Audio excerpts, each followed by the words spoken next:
Hey guys, আজকে আমি আবার একটা নতুন ভিডিও নিয়ে চলে এসেছি। তো আজকে আমি বানাবো গোলা রুটি। তার জন্য লাগবে ময়দা, দুটো ডিম, একটা পেঁয়াজ, আর লাগবে হলুদ গুঁড়ো, নুন এবং লাগবে চিনি। চিনি দিয়ে দেব, তারপর দিয়ে দেব হলুদ গুঁড়ো, তারপর দিয়ে দেব নুন।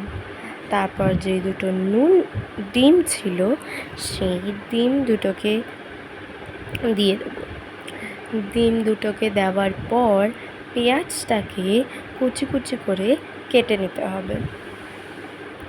পেঁয়াজগুলো কেটে নেওয়ার পর পেঁয়াজগুলো যেই মিশ্রণটা আমরা তৈরি করতে চাইছি ওই মিশ্রণে দিয়ে দেবে। ওইখানে দেওয়ার পর ভালো মতন করে ব্যাটারটাকে আমরা মিক্সড করে নেব। দেখবে একটা সুন্দর ব্যাটার তৈরি হয়ে যাবে। তারপর মিডিয়াম ফ্লেমে গরম হয়ে গেলে তেল দিয়ে দেবে। তেল দেওয়ার পর দিয়ে দেবে ব্যাটার হয়ে গেলে রেডি হয়ে যাবে তোমাদের গোলা রুটি।